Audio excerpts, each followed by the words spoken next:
أعمالنا من يهده الله فلا مضل له ومن يضلل فلا هادي له أشهد أن لا إله إلا الله وأشهد أن محمدا عبده ورسوله فإن أصدق الحديث كتاب الله وخير الهدي هدي محمد صلى الله عليه وسلم وشر الأمور محدثاتها وكل محدثة بدعة وكل بدعة ضلالة أو كما قال صلى الله عليه وسلم اللهم صل على محمد وعلى آل محمد كما صليت على إبراهيم وعلى آل إبراهيم وبارك على محمد وعلى آل محمد كما باركت على إبراهيم وعلى آل إبراهيم في العالمين إنك حميد مجيد وبعد الحمد لله di atas kesempatan dan kelapangan dan nikmat yang Allah berikan kepada kita, maka wajib untuk setiap Muslim, setiap mukmin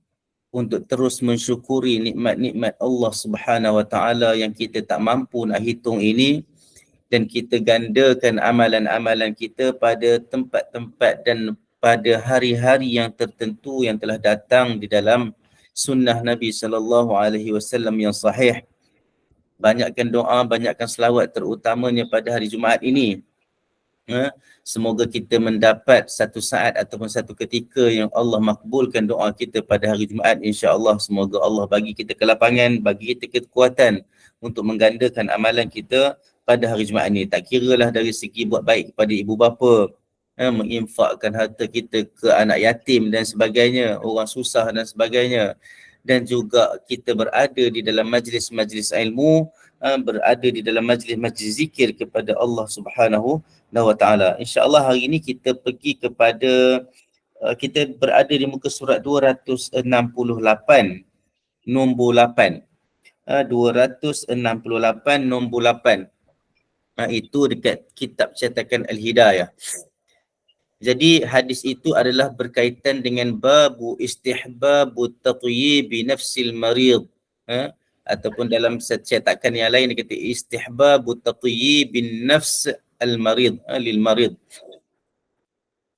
Makna dia dekat sini adalah bab ataupun perkara yang menyatakan tentang disunatkan untuk kita apa? Untuk kita menenangkan orang yang sakit, memberikan kata-kata yang baik-baik kepada orang sakit, orang sakit. Jadi ini hadis yang dibawa oleh Imam An-Nawawi rahimahullah di dalam kitab Al-Azkar ini. Rawaina fi kitab Tirmidzi wa Ibn Majah bi isnadin dhaif. Imam An-Nawawi dia bagi tahu dah awal-awal. Kami meriwayatkan di dalam kitab At-Tirmidzi, Sunan At-Tirmidzi dan juga Sunan Ibnu Majah dengan sanad yang dhaif. Dia dah bagi tahu awal-awal dah. Jadi untungnya kita belajar kitab Al-Azkar ini bukan hanya sekadar kita mendapat maklumat tentang hadis-hadis yang sahih, tetapi juga beberapa klasifikasi hadis yang dhaif yang diklasifikasikan sendiri oleh Imam An-Nawawi. Dan juga bila kita menggunakan kitab takhrij hadis Muhyiddin Mistu ni, kita dapati banyak lagi di sana analisa-analisa lain tentang hadis ini. Jadi itu di antara kelebihan bila kita belajar kitab Al-Azkar inilah. Kitab-kitab lain pun ada kelebihan lain juga. Daripada Abi Sa'id Al-Khudri, an Abi Sa'id Al-Khudri, qala Rasulullah sallallahu alaihi wasallam, idza dakhaltum 'ala al-marid fanaffisu lahu fi ajali fa inna dhalika la yuraddu shay'an wa yutayyibu nafsahu.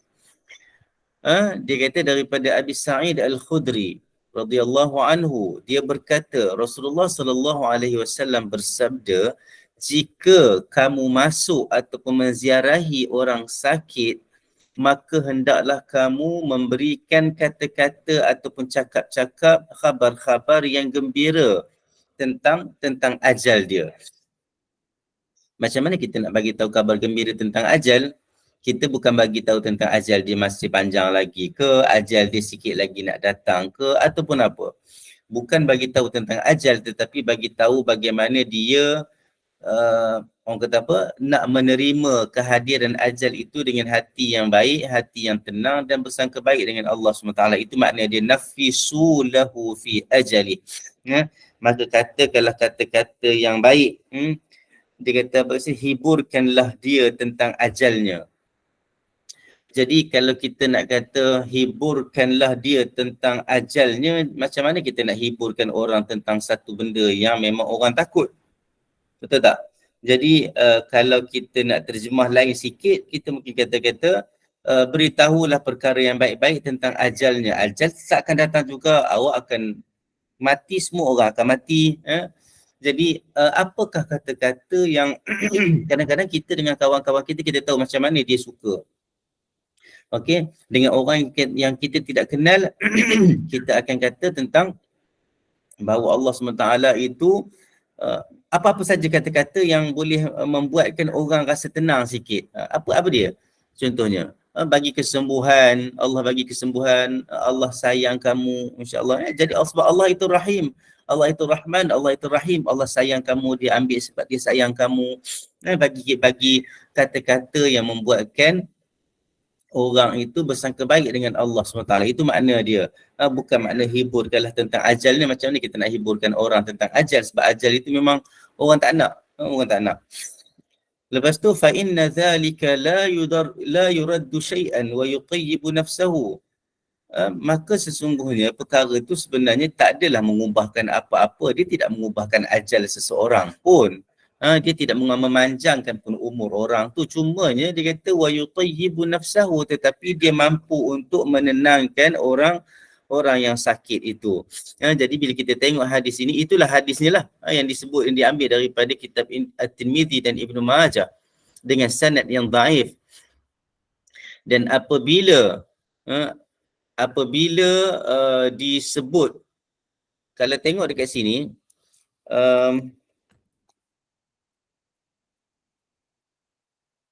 okey, kalau tengok dekat sini, tengok Imam An-Nawawi dia bagi tahu apa. Selepas habis je hadis yang dia kata ada masalah, dia habis je hadis yang dia bagi tahu ada masalah tentang sanadnya tak kuat. Dia bagi tahu selepas hadis ni, dia bagi tahu, dia kata wa yughni anhu hadis Ibnu Abbas as-sabiq, dia kata. Sebenarnya dah cukup dah, dia kata dengan hadis. Bila dia bagi tahu dah sanad itu dhaif. Jadi apa makna dia? Apa makna Imam Nawawi nak bagi tahu kata sanad dhaif tapi dia buat mari juga hadis tu? Dia nak ajar kita tentang ada riwayat yang tidak sahih tentang perkara ini. Tetapi di akhir hadis itu dia bagi tahu, dia kata cukup, dia kata hadis Ibnu Abbas yang lalu yang kita dah baca dah sebelum ni, yang mana Nabi ajarkan kita untuk kata la ba'sa tahurun, insya-Allah tak ada apa-apa, insya-Allah akan sembuh. La ba'sa tahurun insya-Allah, ataupun tahurun tu kita dah belajar dah sebelum ini bahawa makna suci kat situ adalah selepas Allah bagi sakit kepada kita, dengan kesabaran kita Allah kafarahkan dosa kita, Allah bersihkan dan sucikan diri kita daripada dosa-dosa kecil. Maka Imam An-Nawawi dia kata cukup dah sebenarnya hadis yang diriwayatkan oleh Ibnu Abbas yang lalu itu untuk kita praktikkan di dalam situasi kita menziarahi orang sakit. Okey, tidak menggunakan hadis dan tidak berhujahkan dengan hadis yang dhaif inilah. Okey, tetapi bila itu satu perkara. Bila Imam Nawawi dia dah bagi tahu dah ada dhaif, ada kelemahan pada sanadnya, tapi bila Ustaz Muhyiddin Mistu ni dia takhrij lagi hadis, dia bawa datang, dia kata hadis ini bukannya dhaif saja tetapi dhaif jiddan, dhaif yang sangat-sangat. Saya highlightkan dari sini Hadis ini dhaif yang sangat-sangat. Padanya Musa bin Ibrahim, dia ditinggalkan oleh orang perawi untuk meriwayatkan hadis daripada dia dan sebagainya.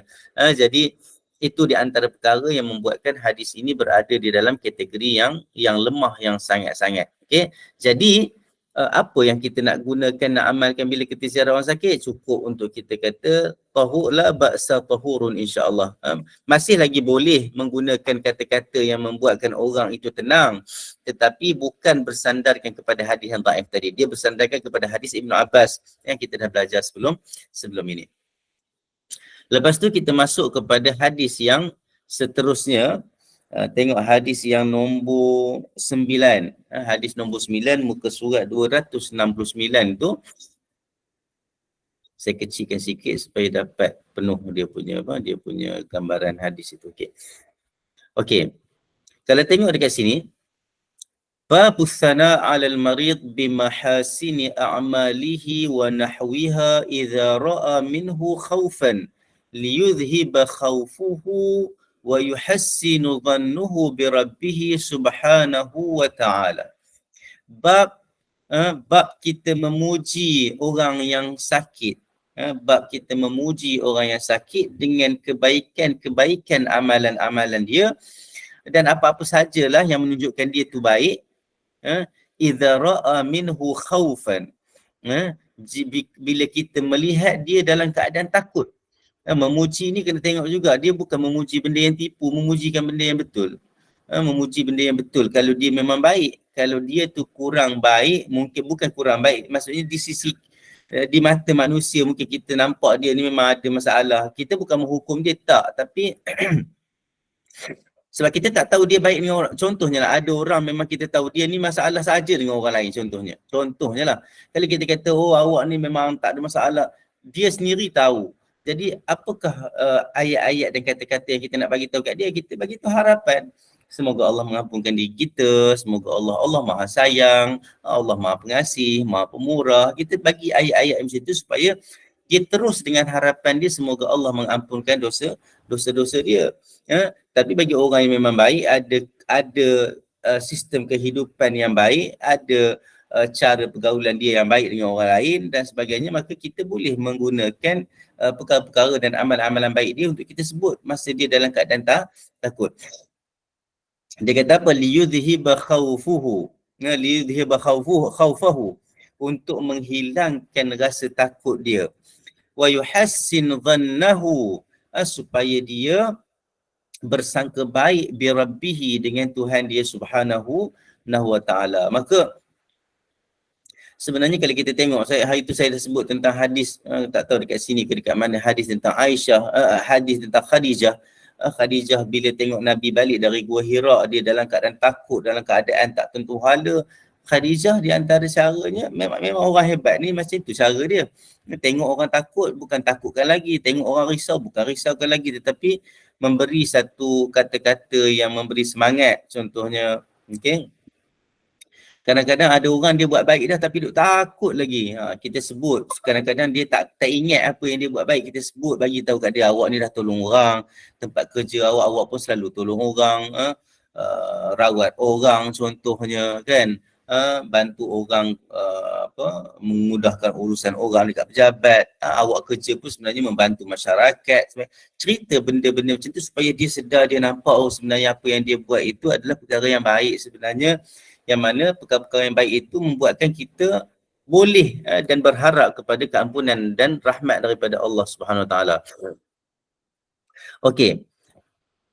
Di dalam hadis ini Imam An-Nawawi rahimahullah, dalam hadis ini Imam An-Nawawi rahimahullah, dia kata rawaina fi sahih al-Bukhari an Ibn Abbas radhiyallahu anhuma annahu qala Umar bin Al-Khattab hina tu'ina wa kana yujazzi'uhu, ya amiral mu'minin wala kalla dhalik qad sahibta Rasulullah fa ahsanta suhbatah ثم فارقك وهو عنك راض ثم صحبت أبا بكر فأحسنت صحبته ثم فارقك وهو عنك راض ثم صحبت المسلمين فأحسنت صحبتهم ولئن فارقتهم لتفارقنهم وهم عنك راضون وذكر تمام الحديث وقال عمر رضي الله عنه ذلك من من الله تعالى أو كما قال صلى الله عليه وسلم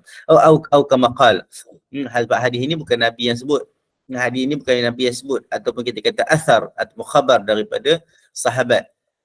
Dalam hadis ini tidak ada kata-kata Nabi. Tidak ada kata-kata Nabi. Ini adalah apa yang disebut kepada Umar oleh para sahabat, daripada Ibn Abbas. Dia kata, Imam Nawawi kata, kami meriwayatkan di dalam Sahih Al-Bukhari daripada Ibn Abbas radhiyallahu anhuma, bahawa dia, Ibn Abbas itu menyebut kepada Umar Al-Khattab apabila dia ditikam. diceritakan alat yang ditikam itu menggunakan yang digunakan untuk ditikam Omar itu bukan satu mata tetapi ada 2 atau 3 mata tak silap, dibuat oleh seorang majusi yang namanya Abu Lu'lu'ah.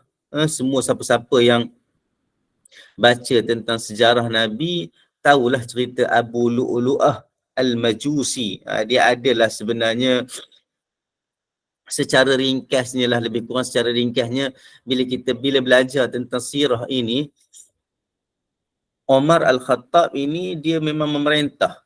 Dia memang pemerintah, memang khalifah yang bagus sebenarnya. Tapi sebagus mana pun seorang khalifah itu, maka sifatnya seorang manusia dia tak mampu untuk menenangkan ataupun meraihkan semua kehendak orang-orang yang berada di bawahnya. Dan juga kita kena tahu juga ada orang yang di bawah ini sebenarnya bukannya tidak puas hati ataupun tidak ada maksudnya tidak ada masalah dengan pemerintah, tetapi sengaja melakukan masalah.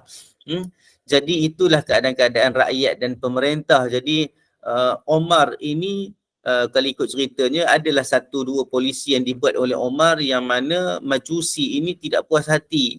Majusi ini tidak puas hati dan dia pun menyiapkan beberapa persiapan untuk membunuh Omar Al-Khattab. Pada ketika Omar tengah solat subuh.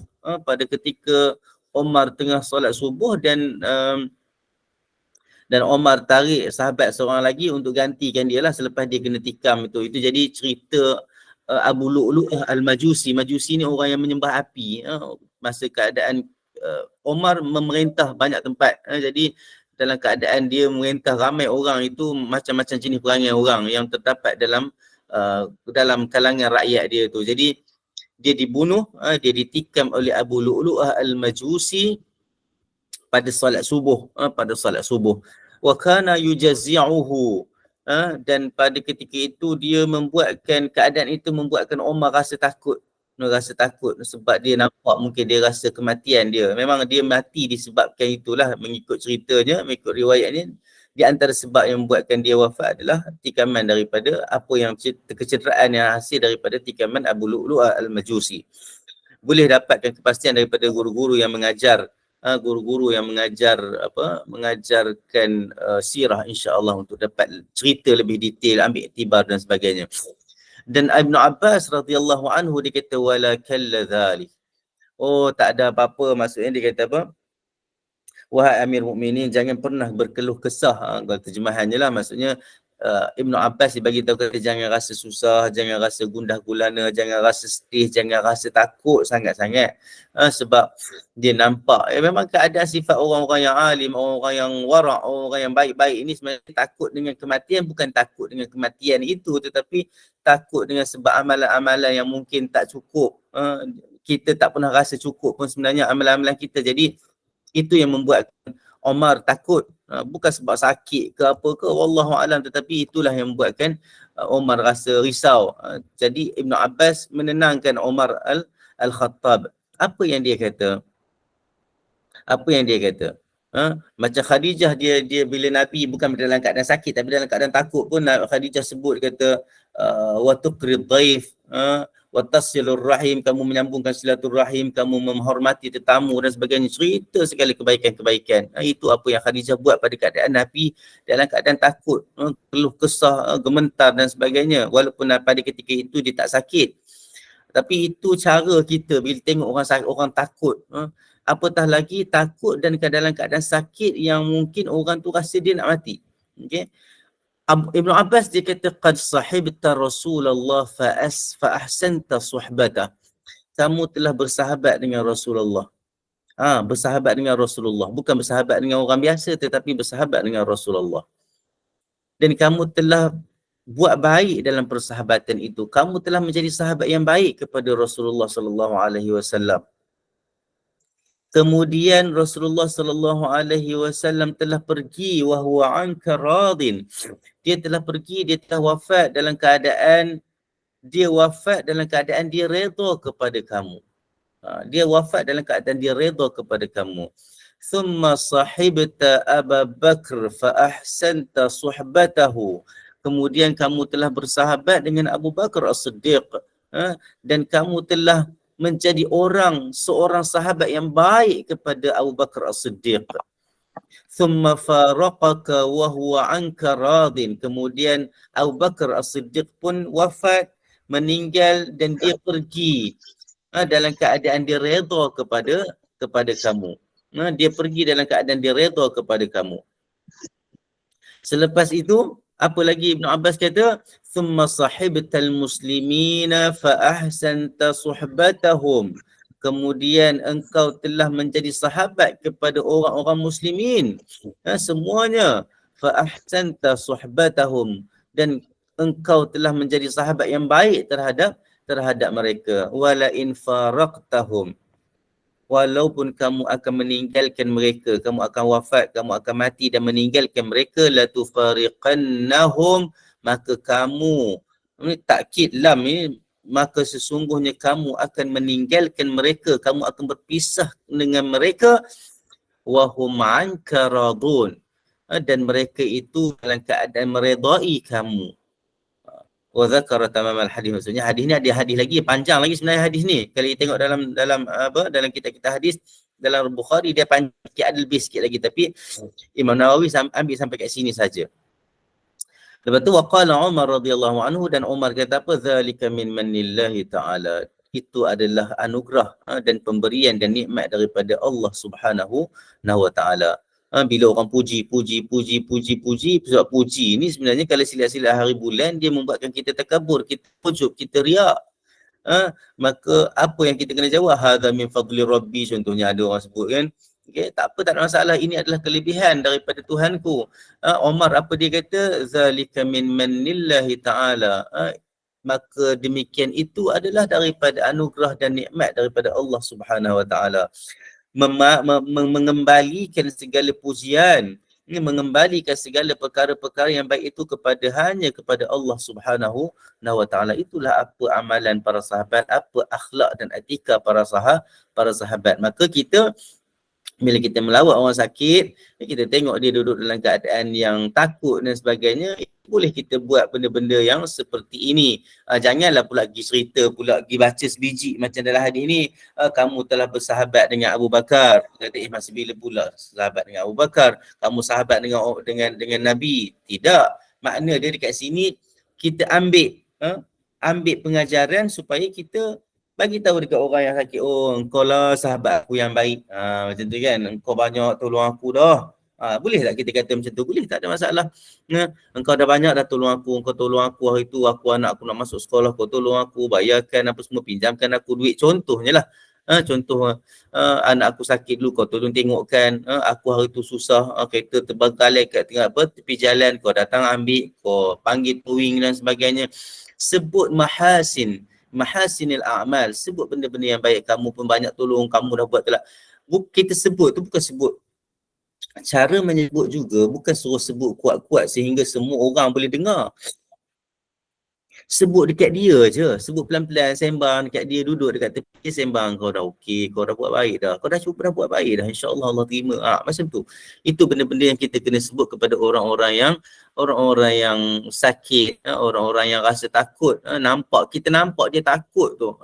Sebenarnya dia bukan takut kepada kematian, tetapi dia takut nak menghadap Allah SWT dalam keadaan dia rasa amalan-amalan dia tak cukup dan dia rasa dia tidak baik. Maka kita boleh buat benda tu apa-apa saja, tapi ingat jangan menipu, jangan sebut benda-benda yang tidak betul tentang diri orang tu. Sat lagi dia kata ni nak perli ke, nak kipas ke, nak apa. Jadi kita sebut dengan cara yang betul lah. Kita cuba dapatkan apa-apa sahaja kebaikan yang dia dah buat, yang kita tahu, kita sebut dekat dia supaya dengan harapan Allah menerima amalan itu, dan dengan sebab itu Allah memberi rahmat kepada dia. Rawaina, ada soalan tak dekat bawah ni? Okey. Allah, mungkin ada orang okey dah. Okey. Hadis yang seterusnya, warawaina fi sahih Muslim an Ibni Shumasah. An Ibni Shumasah. Ataupun boleh baca Syamasah. Ini Imam Nawawi dah sebut dah, bi dhammi shin wa fathiha. Dengan mendammahkan shin dengan membariskan hadapan shin dan juga membaris ataskan shin.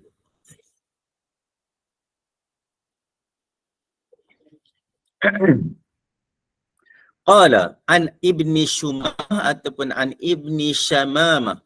Okey. Qala hadarna Amr bin Al-As wa huwa fi siyaqatil maut yabki tawilan wa hawwala wajhahu ila al-jidar فجعل ابنه يقول يا أبتاه أما بشرك رسول الله صلى الله عليه وسلم بكذا أما بشرك رسول الله صلى الله عليه وسلم بكذا فأقبل وجهه فقال إن أفضل ما نعد شهادة أن لا إله إلا الله وأن محمد رسول الله ثم ذكر تمام الحديث.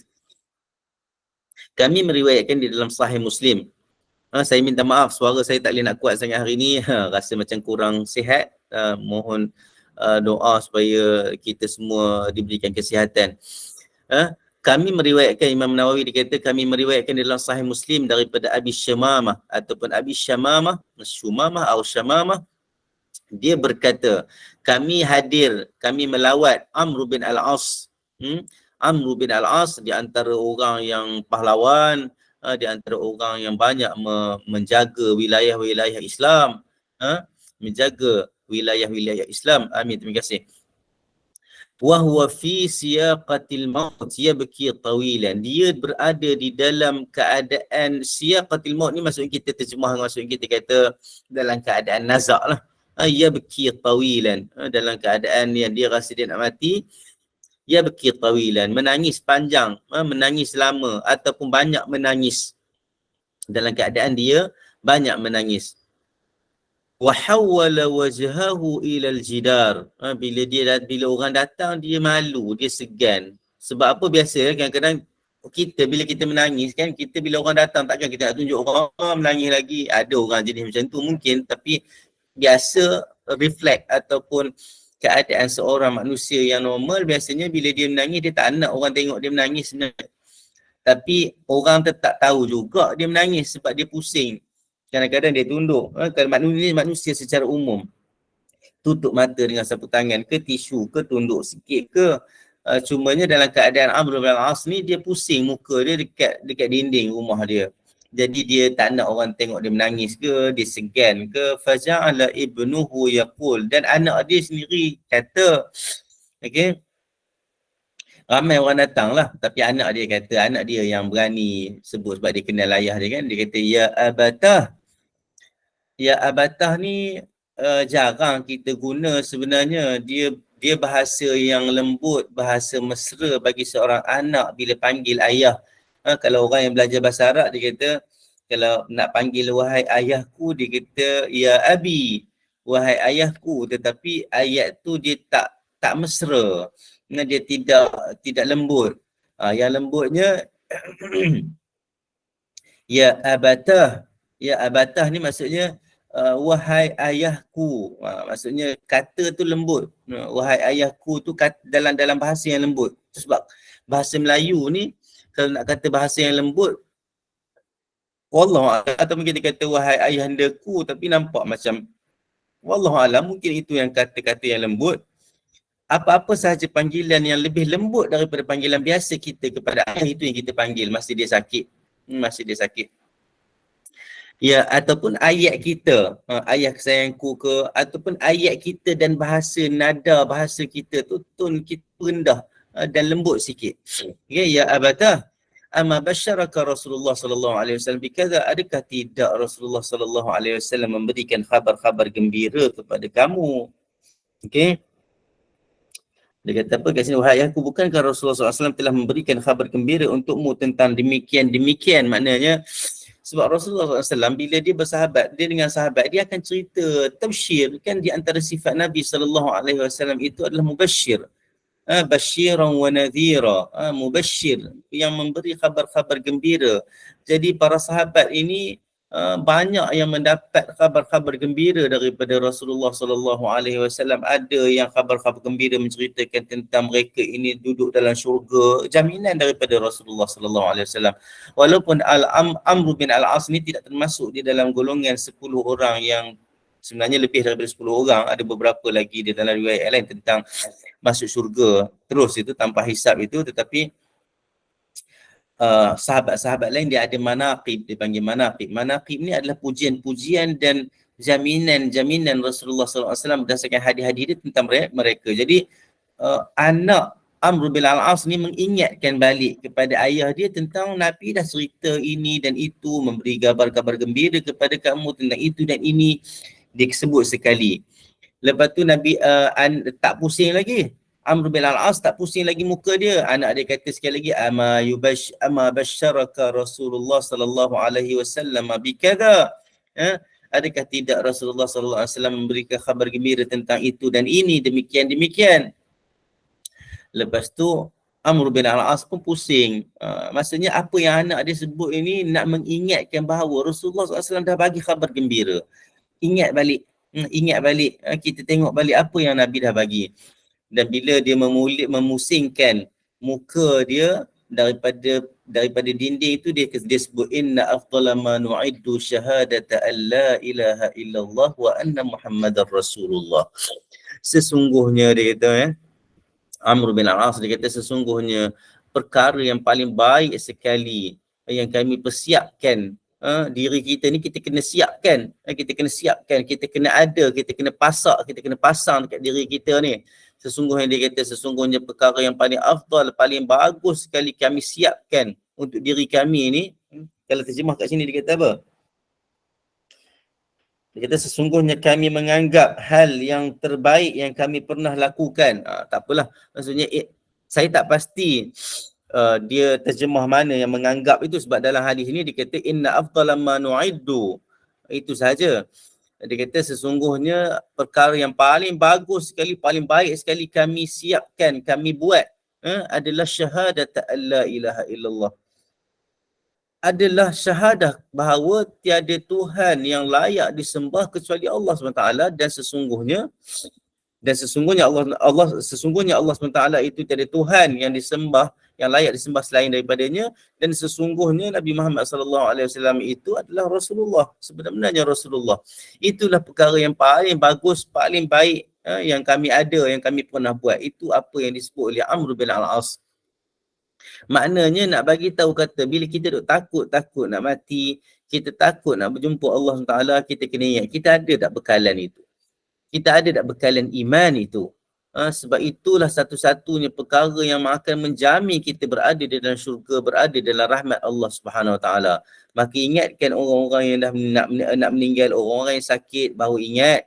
Itu sebab kita kena laqinu, talqinkan ataupun ajarkan orang yang nak mati itu la ilaha illallah, bercakap tentang keesaan Allah SWT, yang mana kita ni dah ada perjanjian dengan Allah Taala, dan inilah perjanjian yang akan membuatkan kita mendapat rahmat daripada Allah Subhanahu Wa Taala. Maka itu yang disebut.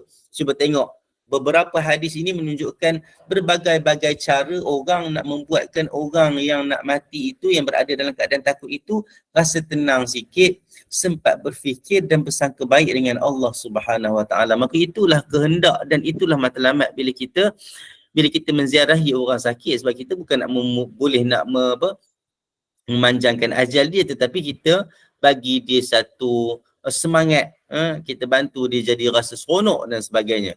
Dalam hadis yang lain, warawaina fi sahih al-Bukhari anil Qasim bin Muhammad bin Abi Bakr radhiyallahu anhum an Aisyah radhiyallahu anha ishtakat faja'a Ibnu Abbas faqala ya ummul mu'minin. Okey, saya baca teruslah terjemahan dia. Kami meriwayatkan dalam Sahih Bukhari daripada Qasim bin Muhammad bin Abi Bakr radhiyallahu anhum, sesungguhnya Aisyah radhiyallahu anha ishtakat, maknanya sakit. Dan Ibnu Abbas datang. Dia sakit, Aisyah sakit, Ibnu Abbas datanglah. Ibnu Abbas disabda dia sepupu Nabi SAW. Datang. Faqala ya ummul mu'minin, dan dia kata wahai ummul mu'minin, taqdamina ala farti sidqin. Kamu telah mendahului untuk bersahabat dengan Rasulullah sallallahu alaihi wasallam. Wa Abi Bakar, dan Abi Bakar, dia menjadi, maksudnya kamu telah mendahului. Kalau nak cerita tentang Aisyah ini, apa lagi, siapa lagi yang nak challenge Aisyah, macam tu lah lebih kurang. Tapi dia tak katalah macam tu. Dia kata taqdamin. Kalau tengok terjemahan kat sini, dia kata apa? Dia kata, wahai ummul mukminin, engkau telah mendahului segalanya dalam kejujuran bersama Rasulullah. Ala farti sidqin, bercakap benar, kejujuran, mendapat kelebihan bila mana apa? Dengan Rasulullah sallallahu alaihi wasallam. Dia jadi siapa? Dia jadi isteri Rasulullah sallallahu alaihi wasallam. Dan dia juga adalah anak kepada sahabat yang paling rapat dengan Nabi sallallahu alaihi wasallam, iaitu Abu Bakar As-Siddiq. Maka ini yang disebut oleh Ibnu Abbas kepada Aisyah radhiyallahu anha, dan semoga Aisyah mendapat ketenangan, mendapat motivasi, mendapat orang kata apa, rasa seronok sikit dalam keadaan dia sakit itu. Wa rawahu al-Bukhari aidan, Imam Bukhari juga meriwayatkan daripada Ibni Abi Mulaikah, sesungguhnya Ibnu Abbas radhiyallahu anhu pernah minta izin ke atas Aisyah untuk dalam keadaan Aisyah tengah sakit lah, wahya maghlubah, dalam keadaan sakit tu minta izin. Dekat sini dia bagi tahu apa? Minta izin kepada Aisyah sebelum wafatnya. Jadi minta izin apa sebenarnya? Sebenarnya Ibnu Abbas minta izin nak ziarah lah. Minta izin nak ziarah. Pada ketika itu kena faham Ibnu Abbas dan siapa-siapa sahaja nak datang ziarah Ummul Mukminin, minta izin pertama. Yang kedua, mereka mesti bercakap wara' al-hijab. Dia ada sitar, dia ada tirai di antara orang yang bercakap dengan isteri-isteri Nabi sallallahu alaihi wasallam. Itulah keadaannya. Jadi bukan bila sahabat mari Ibnu Abbas datang, dia datang terus bercakap direct dengan Aisyah. Tidak begitu.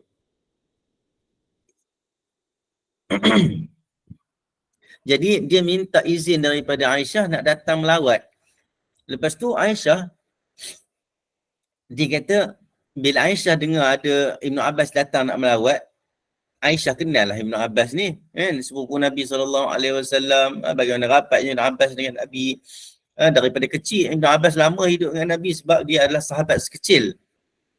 Jadi umur dia lama dengan Nabi. Okey, qalat akhsha an yuthniya alayya. Aisyah kata, aku takut dia ni puji aku. Aisyah takut sebab tahu dah keadaan-keadaan orang ni, bila para sahabat ni bila datang melawat orang sakit, apa dia akan puji, nak bagi ketenangan dan sebagainya. Puji dalam bentuk yang sederhana lah, puji. Jadi Aisyah takut, akhsha an yuthniya alayya, aku takut dia akan puji aku. Faqila ibnu Rasulullah sallallahu alaihi wasallam min wujuhil muslimin. Dia kata putera bapa saudara Rasulullah sallallahu alaihi wasallam berada di antara kaum muslimin. Maksudnya bukan seorang nak mari lawat tu, ramai orang nak mari melawat Aisyah. Lepas tu dia kata bila diberitahu tentang dia takut orang puji dia, orang katalah dekat dia, yang nak datang melawat tu adalah anak pak saudara Rasulullah sallallahu alaihi wasallam, iaitu sepupu Rasulullah sallallahu alaihi wasallam yang berada di dalam kalangan orang-orang muslimin. Lepas tu barulah Aisyah kata i'zanu lahu, bagilah dia masuk. Lepas tu bila Ibn Abbas masuk, qala kaifa tajidina, bagaimana kamu mendapati diri kamu rasa macam mana? Makna dia macam itulah. Kamu rasa macam mana diri kamu ni sakit, macam mana kamu rasa? Lepas tu Aisyah jawab bi khair in taqaitu. Tengok cara Aisyah jawab. Baik kalau aku bertakwa. Tengok kita kan, Masya Allah, tengok bila kita belajar sejarah, bila kita belajar hadis, tengok macam mana tawaduk. Tengok bagaimana berhati-hatinya Aisyah. Bagaimana berhati-hatinya para sahabat bila menjawab sesuatu perkara. Segala bendanya berkembali kepada Allah SWT. Segala bendanya perlu kepada pasakan iman dan tauhid dan akidah. Dan akidah dalam diri masing-masing. Dalam keadaan dijawab bi khair ini taqaitu, baik kalau aku ni bertakwa. Sebab kan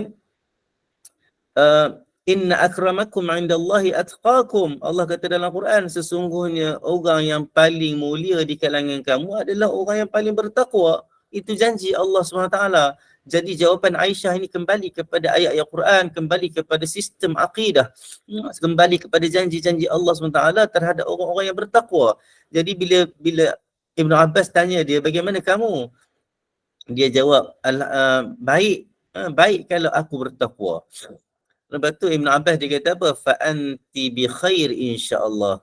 Maka engkau baik insya-Allah. Kamu ni kata apa? Dia kata apa? Maka keadaanmu baik insya-Allah. Maknanya Ibn Abbas membenarkan, menguatkan lagi harapan Aisyah yang mana dia tu adalah orang yang bertakwa. Semoga dia menjadi orang yang bertakwa. Lepas tu Ibn Abbas sebut lagi. Tengok, tak cukup dengan itu sahaja. Ibn Abbas kata apa? Zaujati Rasulillah sallallahu alaihi wasallam. Maknanya apa? Maknanya kamu ni bagus dah. Lepas tu jadi isteri Nabi sallallahu alaihi wasallam pula. Bila jadi isteri kamu berkhidmat lah. Makna dia banyaklah makna-makna konotasi lain di dalam erti kata isteri itu. Maka dialah isteri, dialah yang berkhidmat kepada Nabi, dialah yang basuh baju, dialah yang masak untuk Nabi, dialah yang jaga Nabi, dialah yang sentiasa menenangkan Nabi bila Nabi takut dan sebagainya. Maka peluang-peluang itu bukan orang lain dapat, tapi Aisyah dapat. Dan juga isteri-isteri Nabi yang lain lah. Lepas tu Ibn Abbas kata lagi, walam yankih bikran ghairaka. Dan Nabi tidak mengahwini seorang anak dara kecuali engkau, wahai Aisyah. Maknanya bukanlah nak kata Nabi kahwin dengan yang selain daripada anak dara tu tak okey, tak. Tapi kita bercakap dalam konteks nak bagi tahu dia tu lebih sikit lah daripada orang lain dari segi gambaran pandangan manusianya, begitulah. Nabi pilih dia. Lepas tu wa nazala udhruka minas sama, dan keuzuran ataupun keampunan ataupun backup daripada Allah SWT datang daripada terhadap Abu Aisyah ini, datang daripada langit. Apa makna turun daripada langit? Apa makna turun daripada langit? Kan pernah dengar tak cerita Al-Ifk, Hadithatul Ifk? Cerita tentang fitnah. Cerita tentang fitnah orang, ada orang nakal-nakal lah daripada kalangan gerombolan kafilah itu yang menuduh Aisyah ni ada affair dengan salah seorang sahabat Nabi, yang sehingga kan ada barang Aisyah tertinggal dekat satu telaga dan patah balik dan sebagainya. Dalam keadaan musafir ni macam-macam benda boleh jadi, macam-macam orang ada dekat situ, macam-macam tomahan boleh berlaku. Maka Allah SWT sendiri menurunkan ayat daripada surah An-Nur ayat 11 sampai 20 yang bermula dengan innal ladzina ja'u bil ifki usbatum minkum la tahsabuhu syarran lakum bal huwa khairul lakum likulli imri'in minhum maktasaba minal ithm walladhi tawalla kibrahu minhum lahu azabun azim. Ayat 11 sampai ayat 20 lebih kurang cerita tentang bagaimana Allah Subhanahu Wa Taala melepaskan Aisyah daripada segala pertuduhan jahat dan daripada orang yang tak bertanggungjawab. Maka itulah yang merujuk kepada wa nazala udhruka minas sama. Keuzuran ataupun kemaafan itu datang daripada langit terhadap kamu. Kamu difitnah, kita difitnah, dikutuk ke apa, siapa? Mana ada ayat Quran turun dekat kita? Ayat Quran memang dah tak ada dah lah. Sebab wahyu dah terputus, wahyu dah habis. Tapi nak ceritanya kelebihan itu, Aisyah di antaranya Aisyah dapat. Bila Allah sendiri memelihara ataupun menjaga Aisyah daripada segala fitnah yang dilemparkan kepadanya. Itulah apa yang dibuat oleh para sahabat bila dia melawat orang sakit. Di antaranya ni dia melawat Aisyah radhiyallahu anha. Lepas tu tengok di antara perkara yang disebut oleh para ulama bahawa kenapa Aisyah takut dipuji, sebab pujian itu di antaranya adalah membuka pintu kepada ujub, membuka pintu kepada rasa riak. Bukan bila Aisyah kata aku takut, maksudnya kita kata oh tak bolehlah kita puji, bukan. Bukan makna bila Aisyah kata dia takut untuk dipuji itu membuatkan kita kata kita tinggal untuk kita memuji dan kita menenangkan orang-orang sakit. Tidak, kita terus kena tenangkan orang sakit. Itu tradisi para sahabat. Dan akhirnya Ibn Abbas juga memuji Aisyah. Ibn Abbas juga memuji Aisyah. Cuma Aisyah ni tawaduk.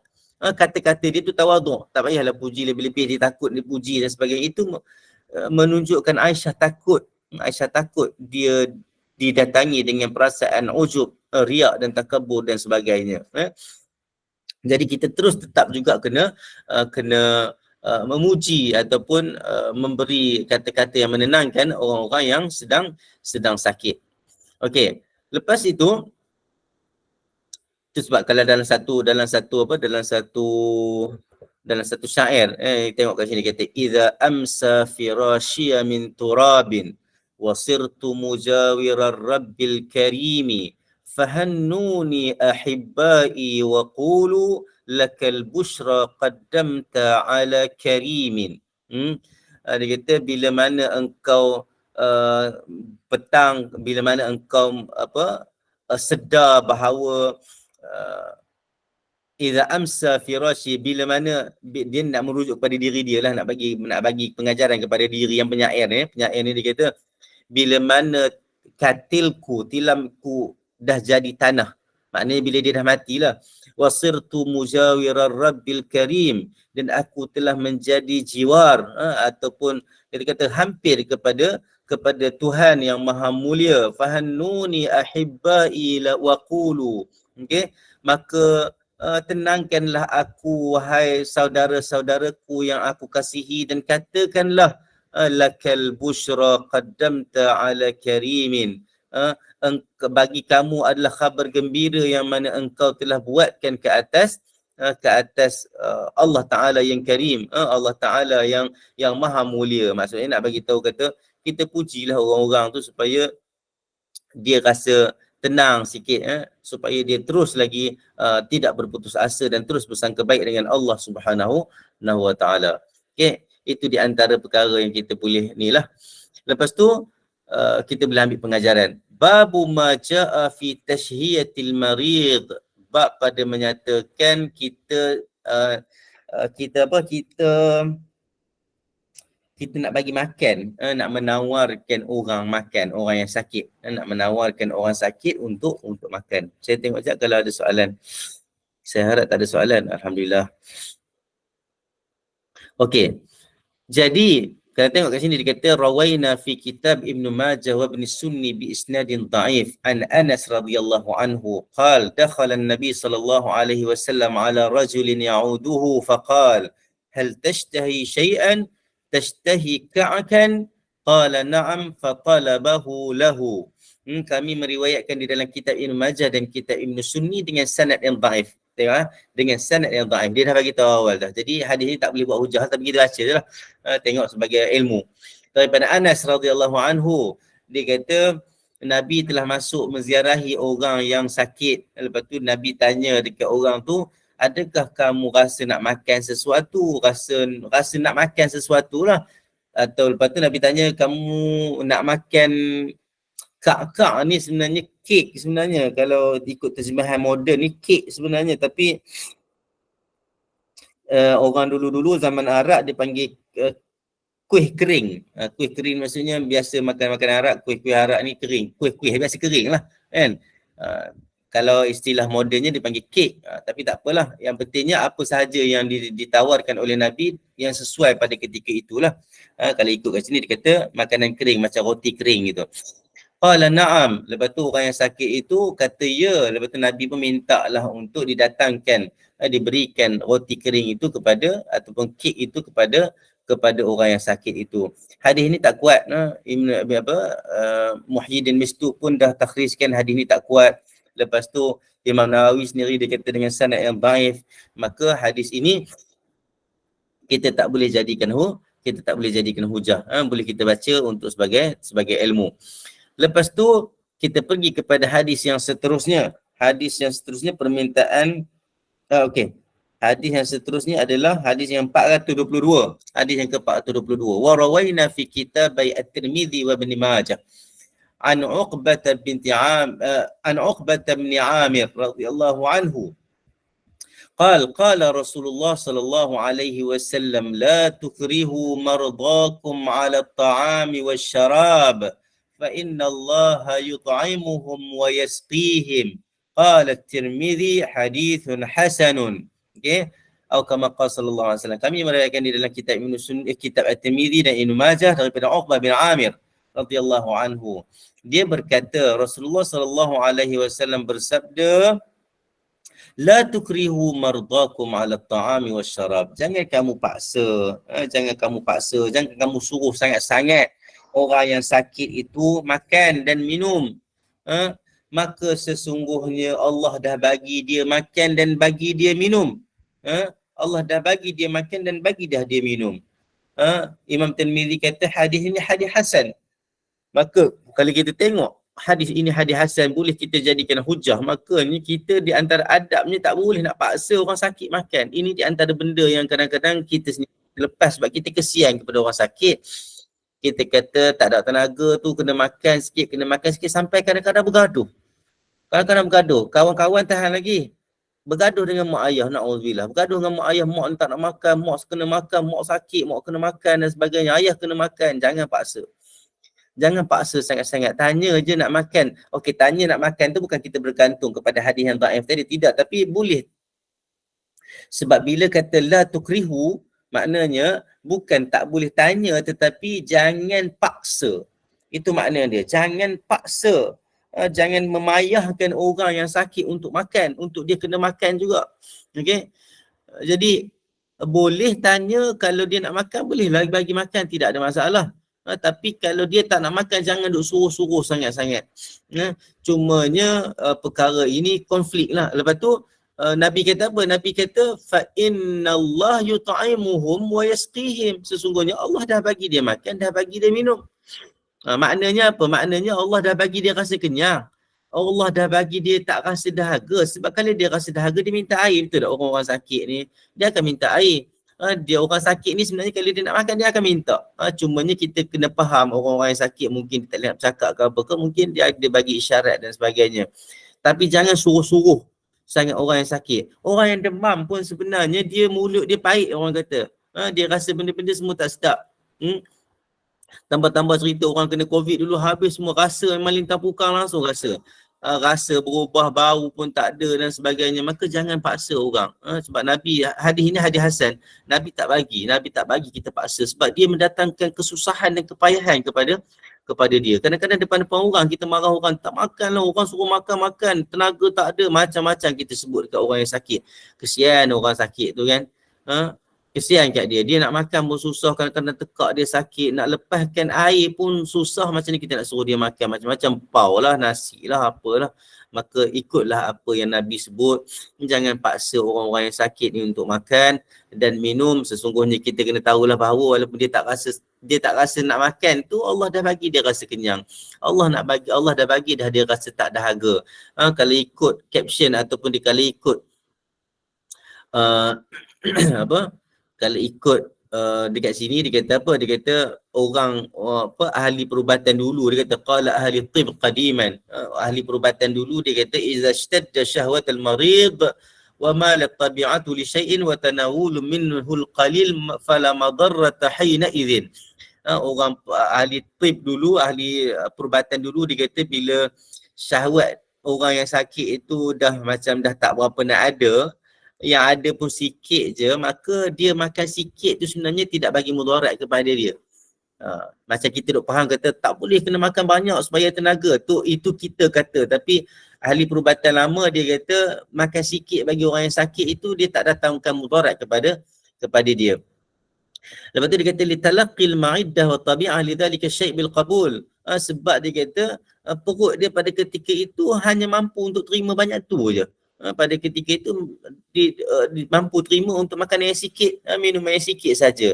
Ada juga yang kata ayat-ayat orang tua-tua kadang-kadang tu nak cuci perut, orang kata dia tak nak makan, lepas tu dia buang najis kan, dia berak pun sikit, dia makan pun sikit.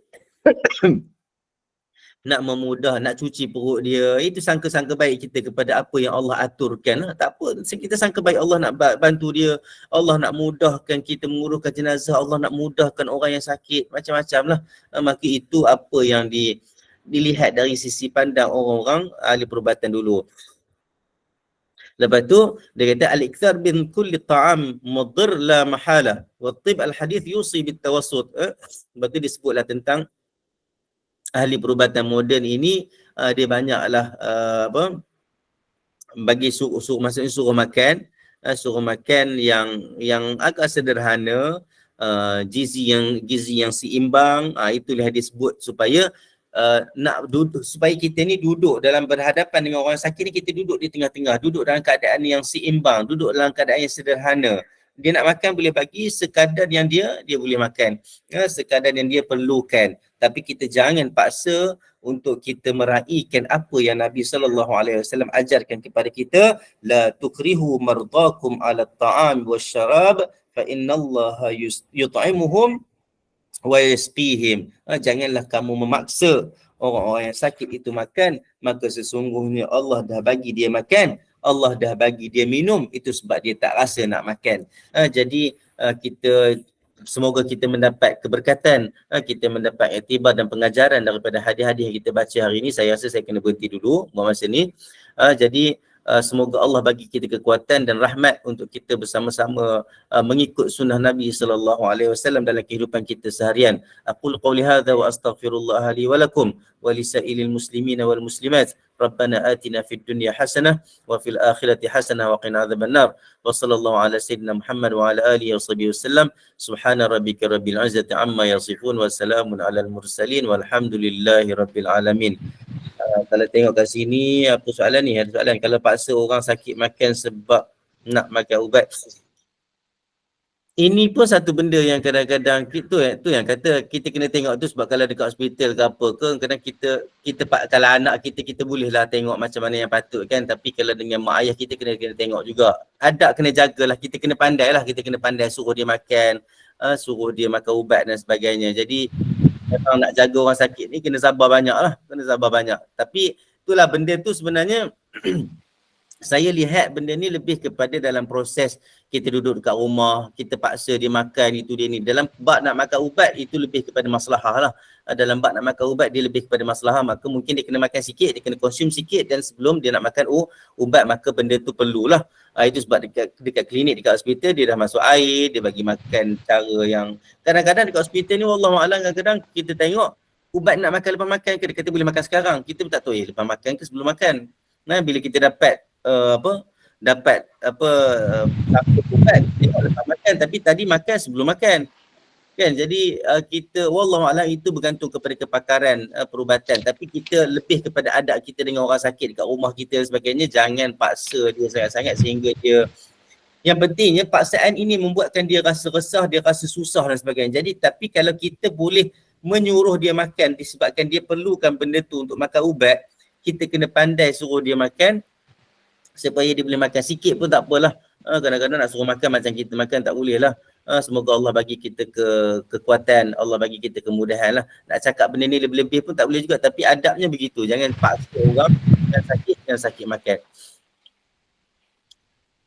Okey, insyaAllah kita berhenti dulu sampai kat sini. Semoga Allah bagi kita rahmat dan keberkatan insyaAllah.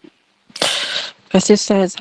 Jazakallah khairan kepada Ustaz Muhammad Azhar atas kesediaan berkongsi ilmu yang mengenai hadis tentang adab-adab dengan orang sakit, dan juga semoga itu semoga kita memperoleh manfaat dan kefahaman melalui perkongsian ilmu ini. Dan Ustaz kita tangguhkan dulu perkongsian ilmu ini dengan tasbih kafarah dan solat. InsyaAllah. A'udzubillahi minasyaitonirrajim. Bismillahirrahmanirrahim. Wal 'asri innal insana lafi khusr illa alladhina amanu wa 'amilus solihati wa tawassaw bil haqq wa tawassaw bis sabr. Subhanakallahumma wa bihamdika asyhadu an la ilaha illa anta astaghfiruka wa atubu ilaik. Rabbana atina fid dunya hasanah wa fil akhirati hasanah wa qina adzabannar. Sallallahu ala sayyidina Muhammad wa ala alihi wa sahbihi wasallam. Subhana rabbika rabbil izzati amma yasifun wa salamun alal mursalin walhamdulillahi rabbil alamin. Assalamualaikum warahmatullahi wabarakatuh. Terima kasih semua, minta maaf atas kekurangan. Waalaikumsalam warahmatullahi wabarakatuh. Terima kasih semua.